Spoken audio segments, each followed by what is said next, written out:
कृष्ण ने बर्बरीक से कहा कि वह अपना सिर दान कर दे ताकि युद्ध में किसी का भी पक्ष न लेना पड़े। बर्बरीक ने कृष्ण की बात मान ली और अपना सिर दान कर दिया। बर्बरीक की पूजा। आज भी बर्बरीक की पूजा खाटू श्याम जी के रूप में की जाती है। बर्बरीक को एक महान योद्धा और भक्त माना जाता है। बर्बरीक की कहानी क्यों महत्वपूर्ण है? अधर्म पर धर्म की जीत। बर्बरीक की कहानी हमें बताती है कि धर्म की जीत अधर्म पर होती है। बलिदान का महत्व। बर्बरीक ने युद्ध को रोकने के लिए अपना बलिदान दे दिया। यह हमें बलिदान के महत्व को समझाता है। कर्म का फल। बर्बरीक के कर्म के अनुसार ही उसे फल मिला। निष्कर्ष। बर्बरीक महाभारत का एक अत्यंत रोचक और शक्तिशाली पात्र था। उसकी कहानी हमें कई महत्वपूर्ण शिक्षाएं देती है। क्या आप बर्बरीक के बारे में कुछ और जानना चाहते हैं? बर्बरीक ने अपना सिर किसको दान में दिया था? बर्बरीक महाभारत का एक महत्वपूर्ण पात्र है। वह एक अत्यंत शक्तिशाली योद्धा था और माना जाता था कि वह मात्र एक बाण से ही महाभारत के युद्ध का अंत कर सकता था। क्यों दिया था सिर का दान? अतिशय शक्ति। बर्बरीक की शक्ति इतनी अधिक थी कि वह युद्ध का पक्ष बदल सकता था।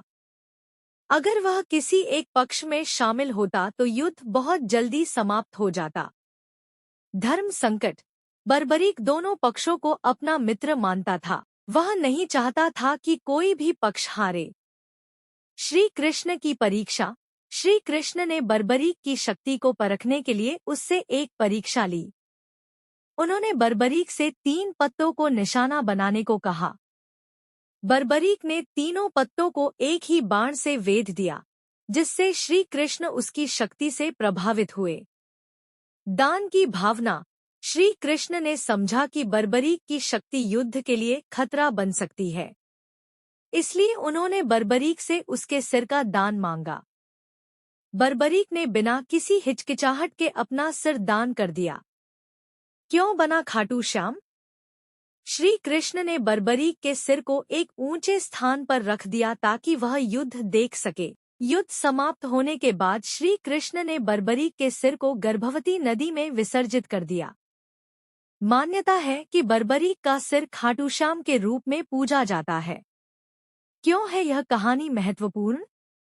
दान की भावना। यह कहानी दान की महानता को दर्शाती है। निष्काम कर्म। बर्बरीक ने बिना किसी स्वार्थ के अपना बलिदान दिया। धर्म और कर्म का संदेश। यह कहानी हमें धर्म और कर्म के महत्व के बारे में बताती है। बर्बरीक को घटोत्कच का पुत्र माना जाता है। खाटू श्याम राजस्थान में एक लोकप्रिय देवता है। बर्बरीक की कहानी महाभारत के कई संस्करणों में मिलती है। बर्बरीक ने अपना सिर क्यों दान में दिया था? महाभारत के युद्ध के दौरान बर्बरीक एक अत्यंत शक्तिशाली योद्धा था। उसकी तीरंदाजी इतनी निपुण थी कि वह एक ही बाण से पूरे युद्ध को समाप्त कर सकता था। श्री कृष्ण की चिंता।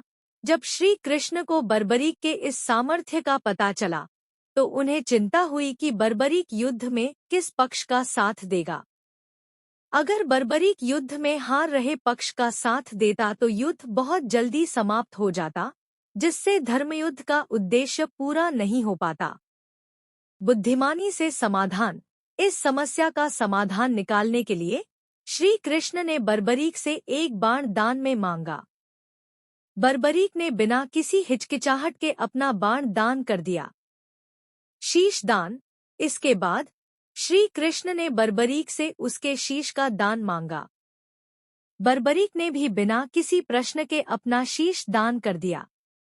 कारण। श्री कृष्ण ने बर्बरीक से शीश दान इसलिए मांगा था क्योंकि वह चाहते थे कि बर्बरीक युद्ध में भाग न ले।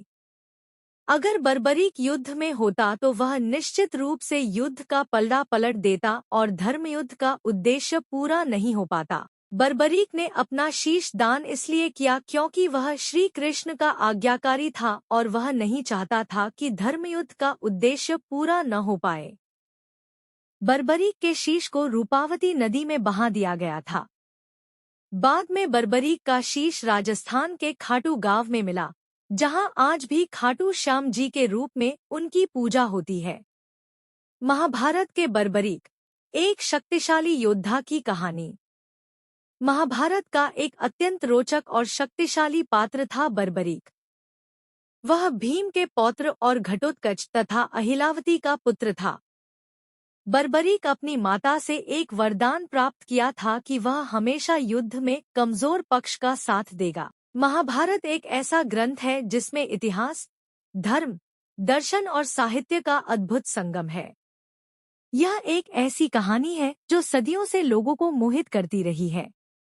महाभारत हमें जीवन के मूल्यों, धर्म और अधर्म, अच्छाई और बुराई के बारे में सोचने पर मजबूर करती है। महाभारत एक बहुत ही विस्तृत और जटिल ग्रंथ है और इसके बारे में बहुत कुछ लिखा जा सकता है।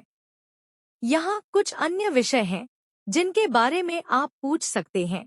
महाभारत के विभिन्न पात्रों के बारे में विस्तृत जानकारी। भगवद गीता का महत्व, महाभारत के विभिन्न संस्करण, महाभारत का आधुनिक साहित्य और सिनेमा पर प्रभाव। मुझे उम्मीद है कि यह जानकारी आपके लिए उपयोगी होगी। महाभारत भारतीय महाकाव्यों में से एक है और इसे विश्व के सबसे लंबे महाकाव्यों में से एक माना जाता है। यह ग्रंथ न केवल एक कथा है बल्कि इसमें दर्शन, धर्म, इतिहास और समाजशास्त्र से संबंधित गहन विषयों का समावेश है। महाभारत हिंदू धर्म के लिए एक पवित्र ग्रंथ भी माना जाता है। हेलो दोस्तों, यह जानकारी आप लोगों को कैसी लगी कमेंट में जरूर बताएं। हेलो दोस्तों, यह जानकारी केवल तथ्यों पर ही आधारित है। अगर दोस्तों आप लोग चैनल पर नए हैं तो चैनल को सब्सक्राइब कर ली तथा बेल आइकन को दबाना ना भूले, जिससे वीडियो की नोटिफिकेशन आपके पास सबसे पहले पहुंच सके। वीडियो देखने के लिए धन्यवाद।